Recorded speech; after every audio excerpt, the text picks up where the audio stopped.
We're back with Bridgewater head football coach Mike Clark, a big 34-17 win over Gettysburg in your season opener. We'll start with the defense. Heading in the last 3 minutes of the second quarter, they had still only given up one first down, but really came out strong. The front seven really, stuffed Gettysburg early in the game, and that set the tone. What did you get on that side of the ball? Well, I always think anytime you play great defense, I think we talked about this last week in the pregame, great defense and try to gain an advantage in the kicking game, you're always going to have a chance to win in the fourth quarter. And I think our defense, I think our speed showed a little bit. We were a little bit faster team than Gettysburg was. And throughout the course of the game, our defense had 8 3-and-outs. That's really pretty good. That's putting a lot of pressure on their defense.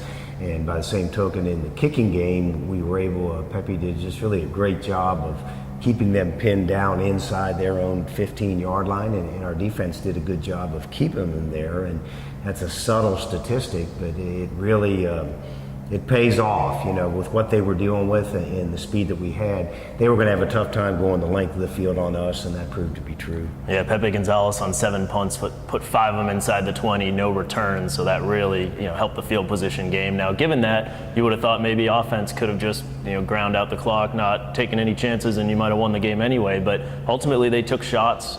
Scored 2 touchdowns on deep passes downfield. There were a couple that were intercepted as well, but as you mentioned in the postgame, some of those just worked as punts. So they were aggressive, even with your defense keeping Gettysburg under control. Is that how they're going to play this year, and is that how they're going to score points? Well, I think there's things we got to improve really in all phases of the game. I think our offensive people would have looked at that, and we had a stat, and I always said this: starting field position and time of possession, if it's not matched with points, is kind of a useless stat. And I think as our offense looked at that, they started too many times on their Gettysburg side of the 50 with not enough to show for it. Now, that being said, when you throw explosion plays into the equation, and we scored with 3 of them, that's points, that's offense, that's 21 points, and that in itself there was enough to win. But I do think us being able to take advantage of field position, particularly when we get into 4-down territory, you like to take a shot, but you need to be a little bit more secure with the ball, because a couple of those long passes were 2nd-down throws that I would have liked to have had 3rd down from that field position,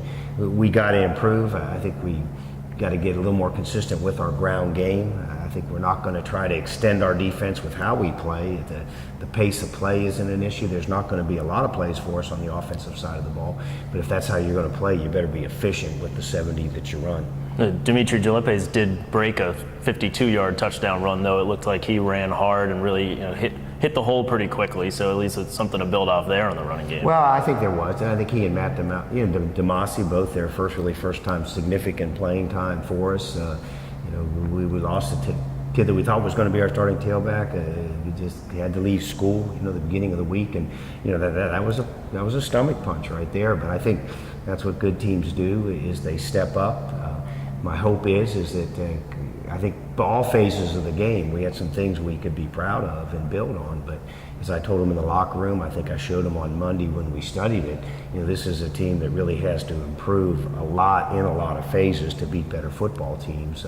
What we have coming in here on Saturday night is a fast football team, and you throw speed on the equation, and anytime a team can show up and that's the card they play, and this team's coming off, even though it was a loss, and they played a team that got beat in the round of 8, the Elite 8 last year in the Division III playoffs. And we're going to have to elevate our game, because against a team like Gettysburg, we were able to run down mistakes, and that's not going to be the case this week. So that team you play is Stevenson. It's the first time the program's ever faced them. I was actually at Albright in the MAC when they started their program just back in 2011, and they were immediately competitive and were beating some good teams by year 2. There's obviously some advantages they have there with facilities and some things that can help them recruit there. They went to the NCAAs in 2016, so they've continued that upward trend, and you're right, they will be a really tough matchup. What are some of the specifics that we can look for, things that Bridgewater needs to try to overcome? Well, I think they're going to bring an experienced guy at the quarterback position. You're right, they had postseason appearances in the last 2 years and went to the NCAA. Last year they played in the ECAC bowl game, so they have kids that have played a lot more football. They spend a lot of money on their program. I mean, that is going to be a high priority for them, and when they founded the program, that was their intent.